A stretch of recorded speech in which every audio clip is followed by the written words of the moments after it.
نحمدہ ونصلی ونسلم علی رسولہ الکریم اما بعد اللہم صلی علی محمد وعلی آل محمد کما صلیت علی ابراہیم وعلی آل ابراہیم انک حمید مجید اللہم بارک علی محمد وعلی آل محمد کما بارکت علی ابراہیم وعلی آل ابراہیم انک حمید مجید۔ جادو نہیں ہو سکتا، اور جو بندہ نبی پر جادو کا اثر مانے وہ لعنتی ہے۔ قرآن کریم میں کوئی ایک آیت بھی ایسی نہیں کہ جس میں یہ ہو کہ پیغمبر پر جادو کا اثر نہیں ہو سکتا، یہ بات کہیں بھی نہیں ہے۔ کافر نبی پاک صلی اللہ علیہ وسلم کی نبوت پر تبصرہ کر رہے ہیں کہ ان کا دعویٰ ہے کہ میں اللہ کا پیغمبر اور رسول ہوں، ان کا دعویٰ ہے کہ میرے اوپر اللہ کا کلام نازل ہوتا ہے۔ پوزیشن یہ ہے کہ یاکل الطعام یمشی فی الاسواق، یہ ہماری طرح کھانا کھاتا ہے، بازاروں میں چلتا پھرتا گھومتا ہے۔ اگر یہ اللہ کا پیغمبر رسول ہوتا اور اس پر اللہ کا کلام نازل ہوتا تو فرشتے اس کے ساتھ ہوتے، باغ باغیچے ہوتے، مال و دولت یعنی یہ لین لاٹ ہوتا۔ اس کا اللہ کا رسول کہنا، قرآن کو کلام اللہ کہنا، اس کی وجہ یہ ہے کہ نعوذ باللہ اس پر جادو ہوا ہے، اس کا دماغ ٹھکانے نہیں ہے، نعوذ باللہ جادو کی وجہ سے اس نے نبوت کا دعویٰ کیا ہے۔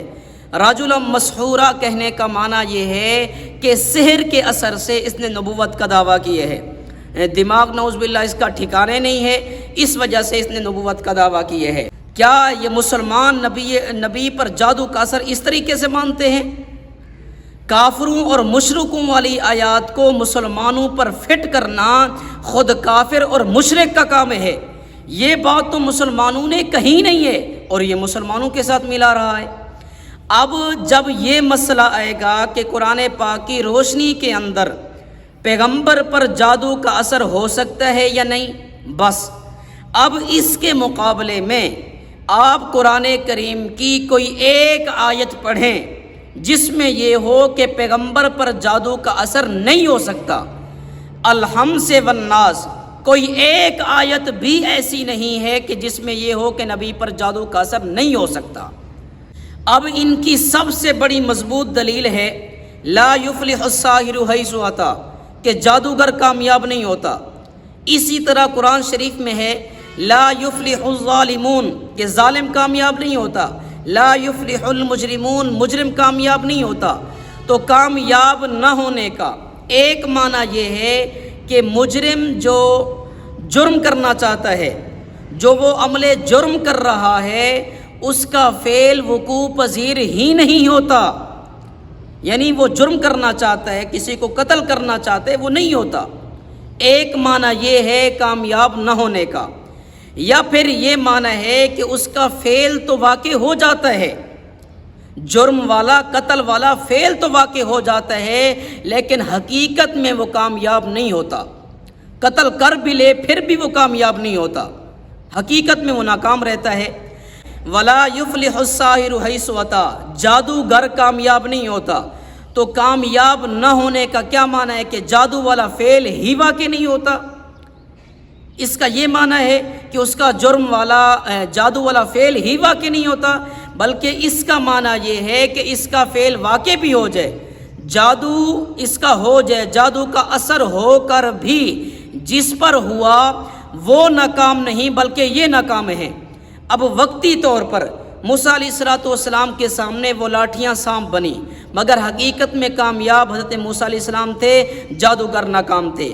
تو اسی کو فرمایا ولا یفلح الساحر حیث اتی لا یفلح المجرمون، کہ وہ کامیاب نہیں ہوتے۔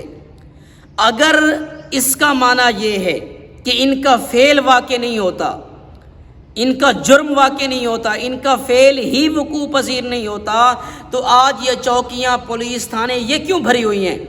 آپ مجھے بتائیں کہ دنیا کے اندر زنا ہو رہا ہے کہ نہیں ہو رہا، شرابیں پی جا رہی ہیں کہ نہیں پی جا رہی، چوری ڈکیٹی ہو رہی ہے کہ نہیں ہو رہی، یہ سارے جرم واقع ہو رہے ہیں کہ نہیں ہو رہے؟ اگر کامیاب نہ ہونے کا یہ معنی ہے کہ فعل ہی واقع نہیں ہوتا تو پھر تو یہ سارے مجرم کامیاب ہیں۔ بلکہ اس کا معنی یہ ہے کہ اگر ان کا جرم واقع ہو جائے، ان کا فعل ہو جائے، پھر بھی یہ ناکام ہوتے ہیں، کامیاب نہیں ہوتے، ناکام رہتے ہیں۔ تو اس کا یہ معنی ہے۔ معزز سامعین و ناظرین، کلیم اللہ ملتانی کہتا ہے کہ اگر جادو کا اثر ہوتا ہے، اگر جادو کا اثر ہوتا ہے تو میری جوتی پر جادو کرو، اگر تہارے جادو دا اثر میری جتی دے وچ چل گیا تو میں کوڑا تسی سچے۔ پہلی بات تو یہ ہے کہ حضرت صاحب آپ یہ جادوگروں سے کہیں، ہم جادوگر تو نہیں ہے کہ آپ کی جوتی پر جادو کرے، یہ تو کوئی جواب نہیں ہے۔ باقی یہ ایسے ہی ہے جیسے کوئی بندہ کہے کہ مجھے قتل کر کے دکھاؤ پھر میں مانوں گا۔ اگلا بندہ مجرم ہی نہیں ہے، وہ جرم کرنا ہی نہیں چاہتا تو قتل نہیں ہوگا، لیکن اگر کسی نے قتل کر دیا تو قتل ہو جائے گا۔